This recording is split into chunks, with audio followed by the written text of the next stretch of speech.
The autumn rain fell in silver sheets across Ashmore Hall, turning the Yorkshire moorland into a haze of grey and amber. In the great hall, the staff moved with the quiet urgency that always preceded the Duke's return from a long ride.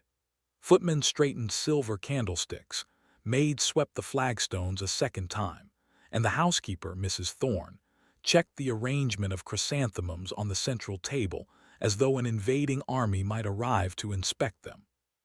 The army came in the form of one man and his hound. Nicholas Ashmore, the sixth Duke of Ashmore, pushed through the great oak doors with the wind howling at his back. He was broad-shouldered and tall, his riding coat dark with rain, his jaw set in the hard lines of a man who had long ago learned that solitude was safer than company. At his heel walked Caesar, an Irish wolfhound of such size that grown men stepped aside. His coat was the color of storm clouds, and his amber eyes missed nothing. Caesar's reputation preceded him. He had once pinned a poacher to the earth without drawing blood, simply holding the man until the gamekeeper arrived. No servant dared touch him. No guest ever tried. As the Duke stripped off his gloves, a young footman approached with a tray of warmed wine. Caesar's massive head swung toward the movement, and a low rumble stirred deep in his chest. The footman froze, face draining of color. The Duke spoke a single word and the hound fell silent, though his gaze remained fixed and unnerving. Then the staircase door opened, and a maid stepped into the hall with an armload of freshly pressed linens. She was neither tall nor particularly striking at first glance. Her hair was pinned under a white cap, her gray wool dress neat but unadorned. Yet there was something in the way she moved, unhurried, grounded, that drew the eye without demanding it. Caesar saw her. The hound's entire body stilled. The low rumble ceased. His ears, which had been flat, lifted. Then, with a movement that made the watching footman gasp, Caesar padded across the flagstones, his claws clicking softly, and stopped directly in front of the maid. She did not flinch. The Duke's hand, halfway to the wine, paused in midair. He turned fully, his gray eyes narrowing, and watched his fierce, untrusting hound lower his great head. Caesar's front legs extended, chest dropping toward the floor, his muzzle nudging the hem of her skirt. A bow, a deliberate, unmistakable bow of absolute submission. The silence in the hall was like held breath. Mrs. Thorne stared, her lips parted. The footman looked as though he might drop the tray. The Duke crossed the hall with the deliberate stride of a man who expected answers and rarely had to ask twice. "What is your name?" She raised her eyes, and he felt the impact of them like a blow beneath the ribs. They were not the meek, downcast eyes of a servant caught in an unusual moment. They were deep brown, steady, and held a sadness so old it seemed woven into her soul. "Rose Hollis, your grace." Even her voice was composed, soft but not trembling. Caesar had still not risen. His tail swept the floor in a slow, hopeful rhythm.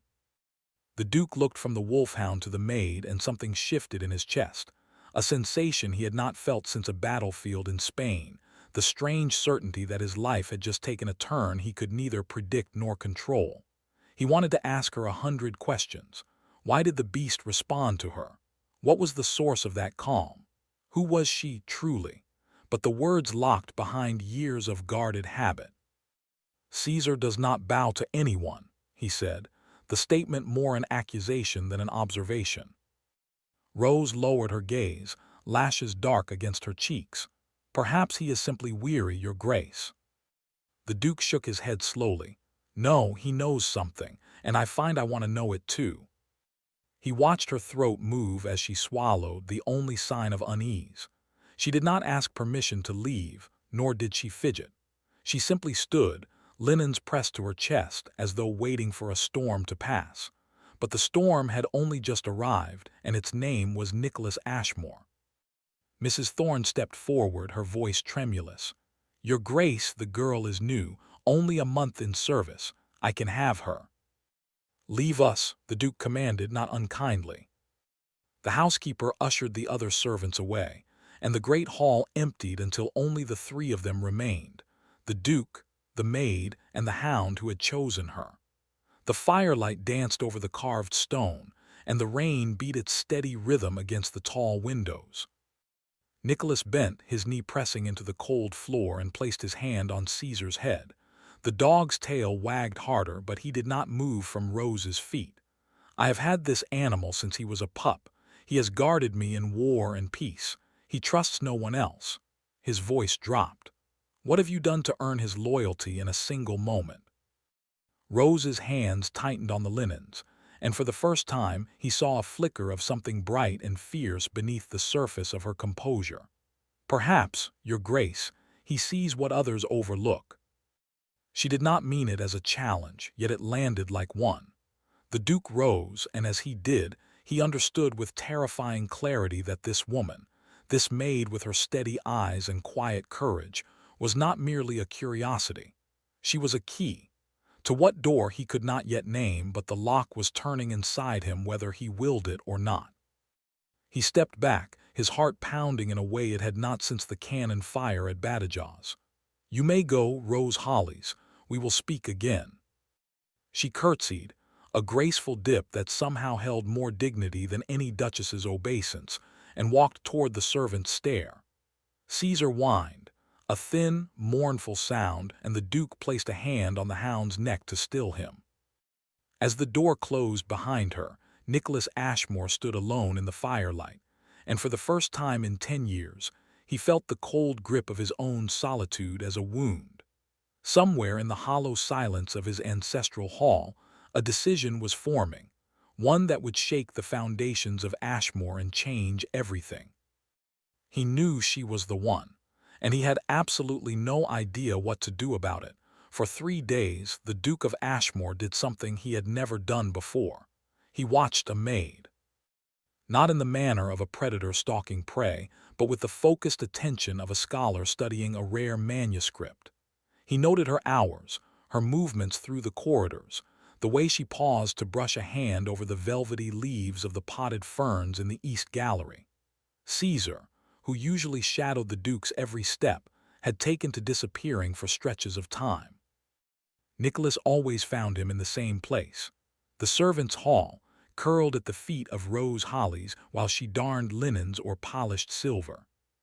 The staff whispered, he heard them. On the 4th morning, Nicholas made a decision. He summoned Mrs. Thorne and informed her that Rose was to serve his afternoon tea in the library. The housekeeper's face went through several contortions, but she knew better than to question him aloud. When Rose entered the library, the scent of old books and wood smoke wrapped around her. She carried the tea tray with careful precision, but her step faltered almost imperceptibly when she saw the Duke standing by the window, Caesar resting like a great stone sphinx at his feet. "Set it on the table, please," Nicholas said, his voice gentler than he intended. She obeyed, moving to arrange the cups with practiced ease. The pale winter light caught the fine bones of her wrists, and he found himself noticing the details. The way her fingers were reddened but clean, the tiny mend at the collar of her gown that spoke of thrift rather than neglect. "Sit with me." Rose straightened, her expression carefully blank. "Your Grace, I am on duty. I am the master of this house, and I am giving you a different duty for the next quarter hour." He gestured to the chair opposite his. "Please." The hesitation lasted only a heartbeat before she sat, her back straight and her hands folded in her lap. Caesar immediately shifted, laying his massive head across her shoes.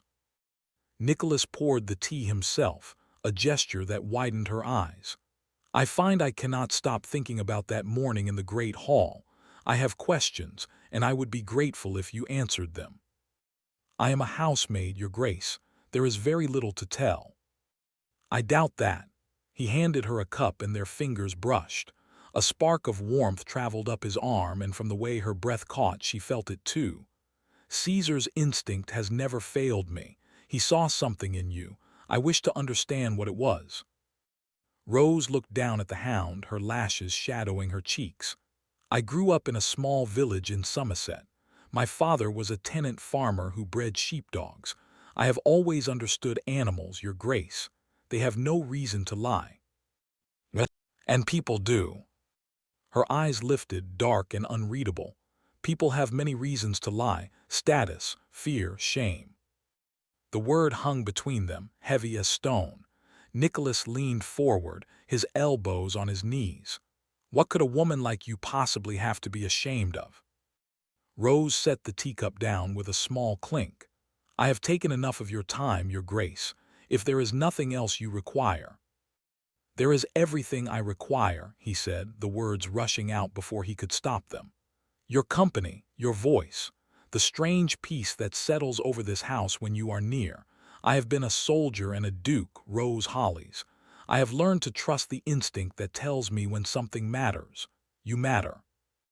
The silence stretched, taut as a wire.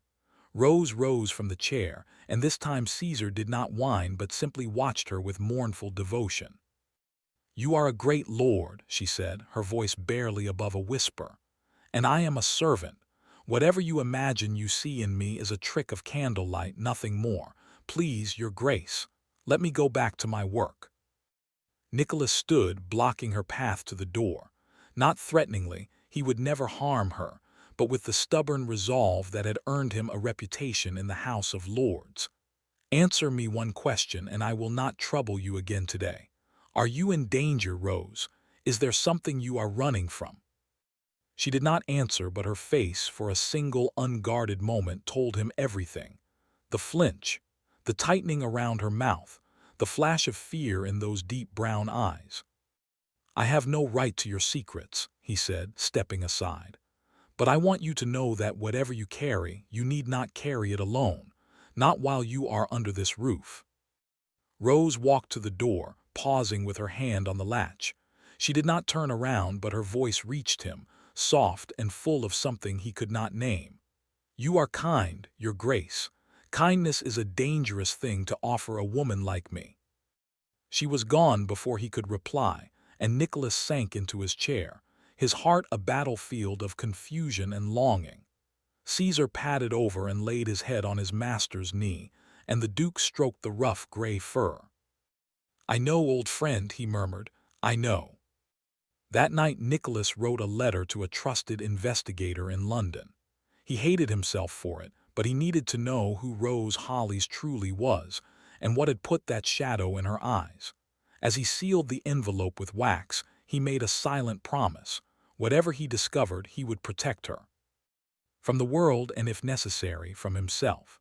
Winter arrived with a hard frost that silvered the lawns of Ashmore Hall and froze the ornamental lake into a sheet of pale blue glass.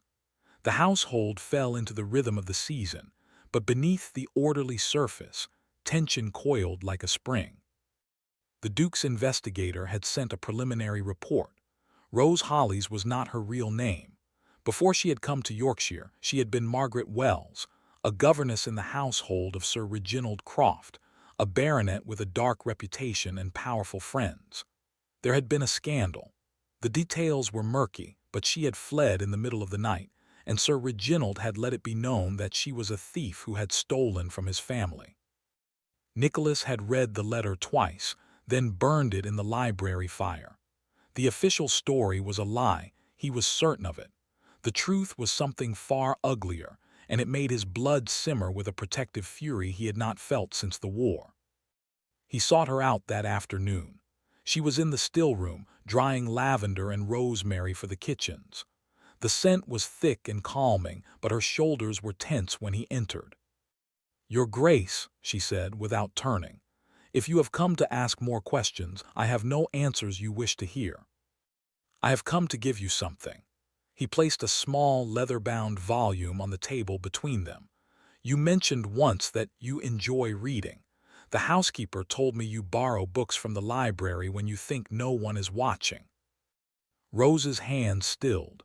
She looked at the book, a collection of Wordsworth's poetry, and something cracked behind her carefully maintained composure. This is too fine a gift for a maid. You are not merely a maid, Nicholas said. You are a woman who recites poetry under her breath while she works, a woman who heals a lame stable cat with poultices she mixes herself, a woman who has the courage to meet a duke's gaze without flinching. He paused, his voice dropping. A woman who was wronged by a man who should have protected her, and who has been running ever since. The color drained from her face. Her hand flew to the edge of the table, knuckles white. How do you know that?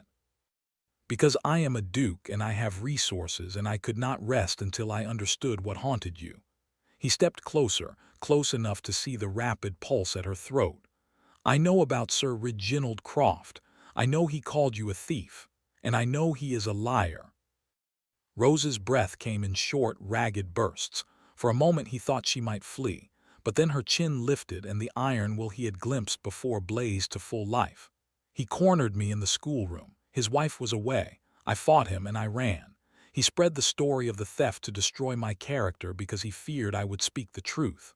Her voice broke on the last word. No one believed a governess over a baronet. I have been hiding for 2 years. If anyone learns I am here, the scandal will touch your house. You must let me go, your grace. Turn me out before I bring ruin to your name. Nicholas reached out and took her hand. It was cold, trembling, but she did not pull away. You will not ruin me, Rose, or Margaret, or whatever name you choose. You will stay in this house under my protection, and I will clear your name if it takes every shilling and every ounce of influence I possess. Why? She demanded, tears spilling down her cheeks. Why would you risk so much for a woman you barely know? He cupped her face in his hands, his thumbs brushing away the tears with a tenderness that surprised them both. Because my hound bowed at your feet, and I have learned that Caesar's judgment is better than that of most men. Because when I look at you, I see a courage that humbles me. And because, Rose, I believe I am falling in love with you, and I do not know how to stop. She stared at him, lips parted as though he had spoken in a foreign tongue. Then she did something that shattered the last wall around his heart. She laughed, a wet, disbelieving, joyful sound, and leaned her forehead against his chest. You are either a madman or a saint, she murmured. Neither, Nicholas said, wrapping his arms around her. Just a soldier who has finally found something worth fighting for again. Outside the still-room window, the first snow began to fall, silent and clean, covering the frozen ground in white. And in the warmth of that small room, surrounded by the scent of lavender, the Duke of Ashmore held the woman he intended to marry, no matter what the world might say. But even as hope kindled between them, in a grand London townhouse 200 miles away, Sir Reginald Croft received an anonymous letter informing him that a woman matching his former governess's description had been seen in Yorkshire. The baronet's mouth curved into a cold smile. He had been searching for Margaret Wells for a long time. He would not let her escape him again. The new year arrived with a flurry of invitations and social obligations that the Duke of Ashmore could not entirely avoid. His widowed mother, the Dowager Duchess, descended upon Ashmore Hall with the force of a military campaign, bringing with her a train of luggage, 2 pug dogs, and a steely determination to see her son married to a suitable bride before the season ended. Lady Beatrice Egerton, she announced at dinner on her first evening, tapping her spoon against her wineglass. Her father is an earl, her dowry is obscene, and she has all her teeth. What more could you possibly want? Nicholas, seated at the head of the long table, kept his expression neutral. Affection, perhaps, shared values, a reason to look forward to breakfast. Sentiment, his mother sniffed. Your father and I managed perfectly well without sentiment. He did not reply. His thoughts were elsewhere, following the quiet footsteps of a maid who had been assigned to serve at the dowager's table. Rose moved through the dining room with her usual grace, but he noticed the way her hands tightened on the serving dish when his mother mentioned Lady Beatrice. He noticed, too, the small smile she sent him when she poured his wine, a secret, fleeting thing that warmed him more than the fire roaring in the grate. The dowager, however, was not blind. Her sharp eyes tracked every glance between her son and the maid, and by the end of the meal, her lips were pressed into a thin, disapproving line. The confrontation came 3 nights later at the grand ball held in honor of the dowager's visit. The ballroom blazed with candlelight and the rustle of silk gowns. Lady Beatrice Egerton was indeed present, a pretty blonde with a sweet smile, and a mind Nicholas suspected was sharper than her mother allowed her to show. He danced with her twice, spoke politely, and felt absolutely nothing. Rose, as a housemaid, had no place in the ballroom, but Mrs. Thorne, who had grown inexplicably fond of her, arranged for her to assist with the refreshments in the conservatory, where the older guests retreated to escape the noise. Nicholas found her there during a lull, arranging trays of lemon ice and glasses of champagne. "You are not dancing," she observed without looking up. "I am weary of polite conversation." He leaned against the doorframe, drinking in the sight of her. She wore a dark gown with a white apron, her hair still pinned beneath its cap, and to him she outshone every woman in the ballroom. "Come with me. 5 minutes. The terrace is empty." She hesitated, glancing toward the French windows. "Someone will see." "Let them." He took her hand and led her onto the moonlit terrace. The cold air bit their cheeks, and the distant strains of a waltz drifted through the glass. Nicholas pulled her into the shadow of a stone pillar and kissed her, a kiss that held all the longing of the past weeks, all the unspoken promises, all the fierce devotion he could not yet declare publicly. Rose melted against him for one precious moment, her hands curling into the lapels of his coat. Then she pulled back, her eyes wide and glistening. "You cannot keep doing this. Your mother watches me like a hawk. Lady Beatrice would make you a fine duchess. I am a liability, Nicholas, a scandal waiting to happen." "I do not want Lady Beatrice," he said, his voice rough. "I want you. I will announce our engagement before the month is out. I will find a way to make it possible." "How? By dragging my name through the courts, by forcing Sir Reginald to confess. He will never." The terrace door swung open, and a spill of golden light fell across them. Lady Beatrice stood in the doorway, her gloved hand still on the handle. Behind her, the Dowager Duchess's face appeared, white with fury.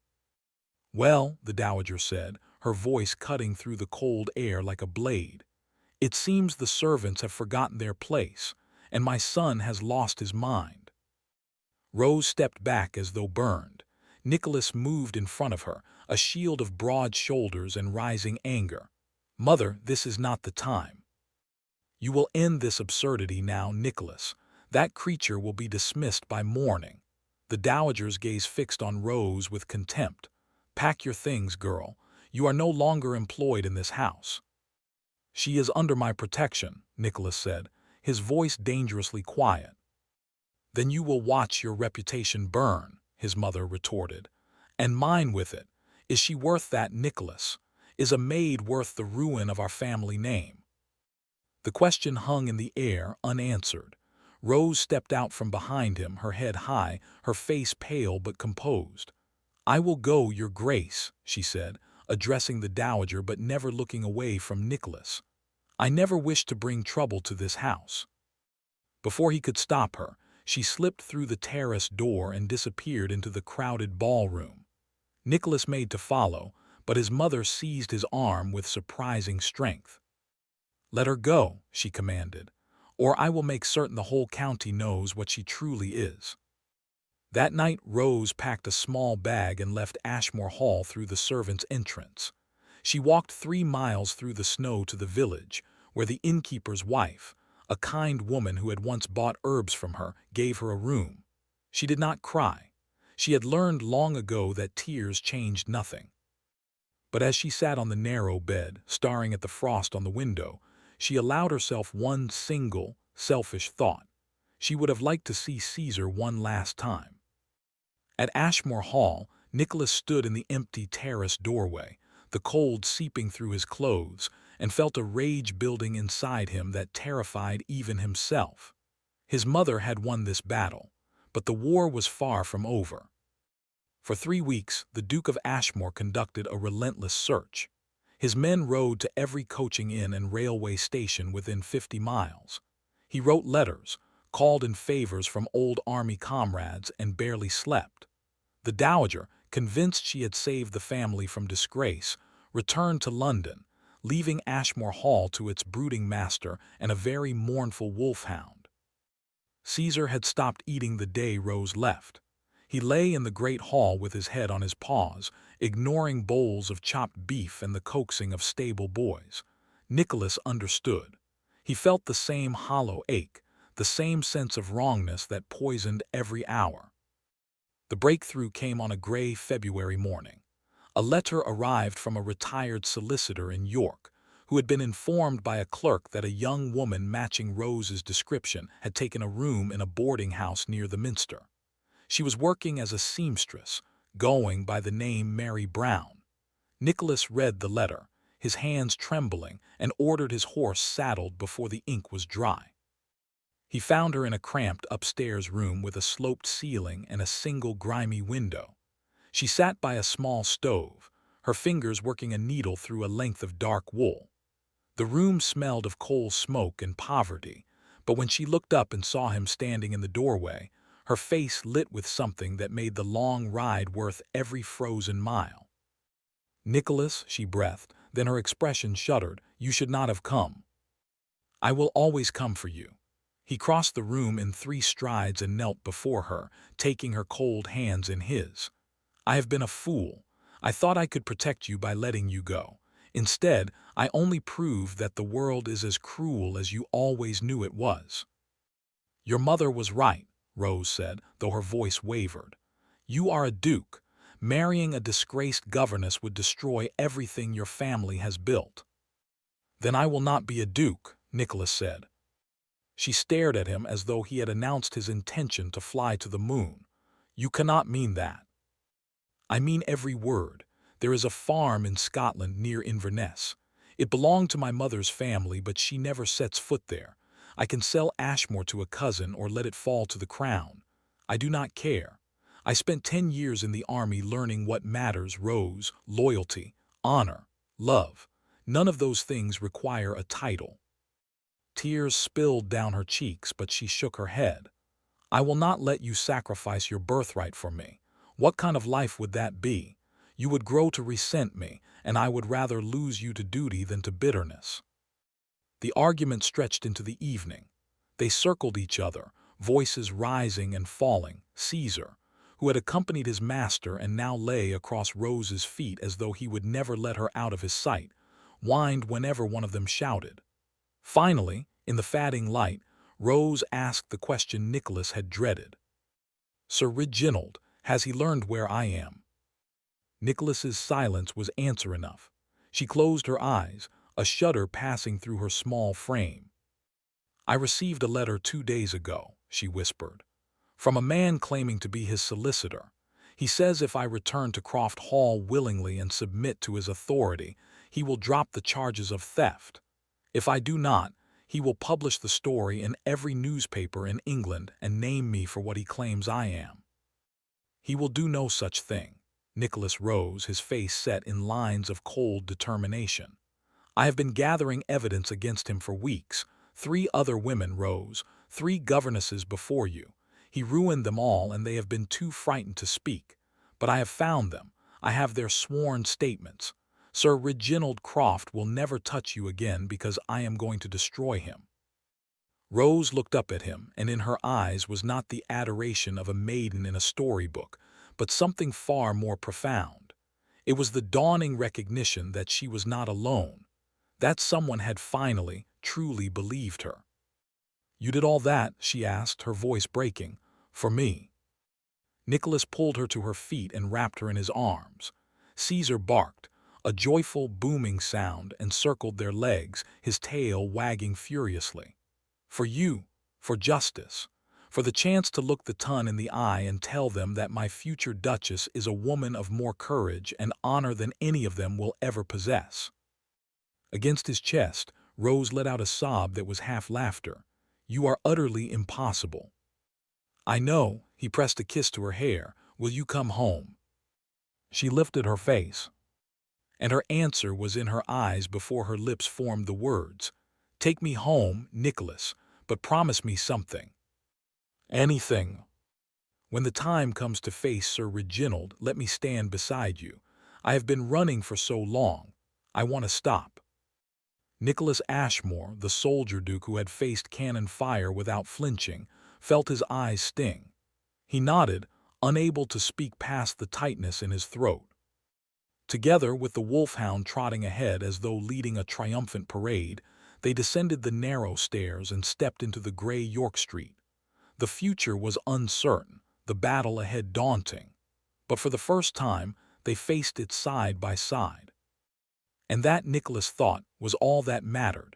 The trial of Sir Reginald Croft, played out not in a courtroom but in the merciless arena of London society, was swift and devastating. Nicholas had chosen his battlefield with care. He presented the sworn statements of 4 women, Rose among them, at a private gathering hosted by the Earl of Westmoreland, a man whose influence rivaled the Prime Minister. The Duchess of Devonshire was present, along with 3 members of the House of Lords, and a scattering of matrons whose whispered opinions could elevate a reputation or shatter it forever. Rose stood before them in a gown of deep blue silk that Nicholas had insisted upon, her hair dressed simply, her voice steady as she recounted the night she had fled Croft Hall. She did not embellish. She did not weep. She simply told the truth, and the weight of it pressed upon the room like a physical force. When the last statement was read, the silence was absolute. Sir Reginald, who had arrived blustering and red-faced, found himself staring into a wall of cold, aristocratic condemnation. No charges were formally laid. The law, as Rose had always known, would not easily convict a baronet on a governess's word, but social ruin was a sentence more final than any prison. He left London within a fortnight, his name struck from every invitation list, his family retreating to the continent in disgrace. Rose Hollis, formerly Margaret Wells, now restored to her true name and her full dignity, stood on the terrace of Ashmore Hall on a spring evening and watched the sunset bleed gold across the moors. Caesar lay at her feet, his head resting on her shoes, and Nicholas's arms circled her waist. "I received a letter from my mother today," he said, his voice carefully neutral. Rose tensed. "What does she say?" "She says that, while she cannot condone a marriage so far beneath our station, she will not publicly oppose it. She has also requested that I send her a portrait of you, so she may become accustomed to the idea of a daughter-in-law with a spine." A reluctant smile tugged at his mouth. "I believe that is as close to a blessing as we will ever receive." Rose turned in his arms, her eyes searching his face. "And you are certain? There is still time to change your mind.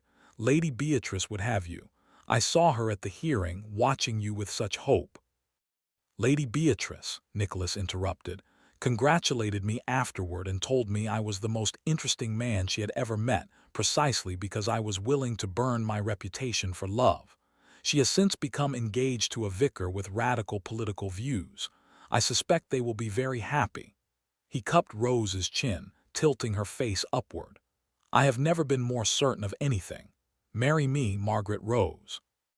Not quietly, not in secret, but in the village church with every tenant and servant and curious neighbor in attendance. Let them all see that the Duke of Ashmore has chosen the finest woman in England. Rose laughed, the sound bright and free, and the last shadow of the frightened governess lifted from her spirit. "Yes, 1,000 times yes." The wedding took place on the first day of June. The ancient stone church was packed to overflowing, and the scent of roses, brought from the hall's gardens by the cartload, filled the air. Mrs. Thorne wept openly into her handkerchief. The stable cat, now fully healed and sleek, sat in a window embrasure as though it had every right to be there. And Caesar, wearing a garland of flowers around his massive neck that he tolerated with stoic patience, lay at the foot of the altar exactly where he had first bowed to the maid who had captured his master's heart. When Nicholas lifted Rose's veil and kissed her, the congregation erupted into applause. It was not the polite, restrained clapping of a society wedding, but the genuine, joyful noise of people who had watched a strange and beautiful love story unfold and were glad, simply glad, that it had found its happy ending. That evening, after the feast and the toasts and the dancing that lasted until the moon rose high, the Duke and his new Duchess slipped away from the celebration. They walked hand in hand through the gardens, Caesar padding faithfully behind, until they reached the small stone bench beside the frozen lake, now thawed and glimmering with reflected stars. "I have a gift for you," Rose said, pulling a small object from the pocket of her gown. It was a leather collar, finely tooled with a brass nameplate. She bent and fastened it around Caesar's neck. The nameplate read, "Caesar Ashmore, guardian of the heart of the house." Nicholas read the inscription and felt his throat tighten. "You understand him," he said, his voice rough. "You always did." "He bows to me," Rose replied, straightening and slipping her hand back into his. "But his loyalty belongs to you. It always will." The hound looked up at them both, his amber eyes reflecting the starlight, and thumped his tail against the ground. Nicholas drew his wife close and rested his chin on her hair, breathing in the scent of roses and fresh grass and the faint, clean smell of the moors. "I thought I knew what strength was," he murmured. "I thought it was the power to command, to fight, to endure. But you have shown me that strength is also the courage to trust, to heal, and to love without reservation." Rose tilted her head back and smiled, a smile that held all the promise of the years to come.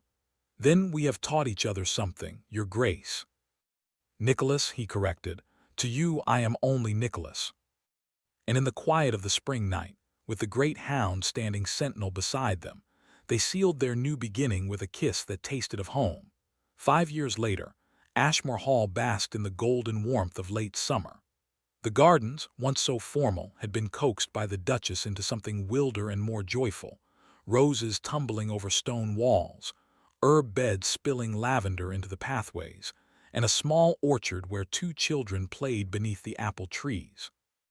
Lady Eleanor Ashmore, aged 4, had her father's gray eyes and her mother's stubborn chin. She was currently attempting to crown Caesar with a wreath of daisies, a task the Wolfhound endured with the patience of a saint. Beside her, Lord William Ashmore, aged 2, sat on a blanket and laughed at the antics of a litter of puppies, Caesar's offspring, born that spring to one of the stable dogs. Nicholas stood at the edge of the garden with Rose tucked against his side, watching their children with a contentment so deep it felt like a physical warmth. The years had been kind. The scandal of their marriage had faded into a story that society now told with fondness. The Duke who had married his maid, the hound who had chosen a duchess. "You are thinking," Rose said, tilting her face to look at him. "I can always tell." "I am thinking that I am the most fortunate man in England." He pressed a kiss to her temple. "And that Caesar is getting old. I saw him struggle to rise this morning." Rose's expression softened with sadness. "He is 10 years old now, a good age for a wolfhound, but his heart is still strong and he adores the children. Let us not borrow grief before it arrives." A shout of laughter drew their attention. Eleanor had managed to place the daisy crown on Caesar's head, and the old hound, with great dignity, had risen to his feet and was parading slowly around the blanket as though attending a royal ceremony. William shrieked with delight, and the puppies yipped in excitement. Nicholas laughed, the sound full and unguarded. He has always had a flair for the dramatic. "He learned from his master," Rose said, her eyes dancing. They walked hand in hand toward the children, and Caesar, spotting them, broke into a lumbering trot. The daisy crown slipped over one eye, but he did not seem to mind. He reached Rose and, as he had done on that long-ago autumn morning, lowered his great body into a bow. His gray muzzle rested against her skirt, and his tail swept the grass. Rose knelt and cupped his face in her hands. "You found me," she whispered, her voice thick with tears. "You saw something no one else could see, and you brought me home. Thank you, my dear friend." Caesar licked her cheek, and Eleanor, indignant that her crown had fallen, demanded that Mama put it back. The afternoon dissolved into laughter and games, and the lazy peace of a family that had fought for its happiness and won. That evening, after the children were tucked into bed and the puppies settled in their basket, Nicholas and Rose sat together in the library. The fire crackled softly, and Caesar lay in his accustomed place before the hearth, his breathing deep and slow. Nicholas took a folded document from his desk and handed it to his wife. "I received this today. It is the formal deed to the farm in Scotland. I have transferred it to your name alone, as a gift, so you will always have a place that belongs only to you." Rose read the document, her lips trembling. "You remembered." "I remember everything you said that night in York. You feared I would resent you for sacrificing my birthright, but you were the one who sacrificed, Rose. You endured so much and you asked for nothing." He took her hand and pressed it to his heart. "This is my promise that you will never have to hide again. You are Margaret Rose Ashmore, Duchess of Ashmore, and the world knows your worth." She leaned into him, and for a long while they simply held each other, listening to the fire and the distant hoot of an owl beyond the window. Then Caesar stirred and lifted his head, his ears pricking forward as though catching a sound only he could perceive. "What is it, boy?" Nicholas asked. The old hound struggled to his feet, his movements slow but deliberate. He walked to Rose and laid his head in her lap, and his tail gave one final, gentle thump. Then, with a sigh that seemed to release all the years of vigilance and devotion, he closed his eyes. Rose felt the change and her breath caught. Nicholas. He was already there, kneeling beside her, his hand on the great gray flank. Caesar's breathing slowed, then stilled entirely. The firelight flickered, and in the silence the weight of loss pressed down upon them. But it was not a bitter weight. It was the solemn, sacred sadness of a love that had been given fully and returned in full measure. Caesar had done his duty. He had found the heart of the house and guarded it until the very end. They buried him the next morning beneath the apple tree where the children played, and Nicholas carved a stone marker with his own hands. It read, "Caesar Ashmore, faithful beyond words, beloved beyond measure."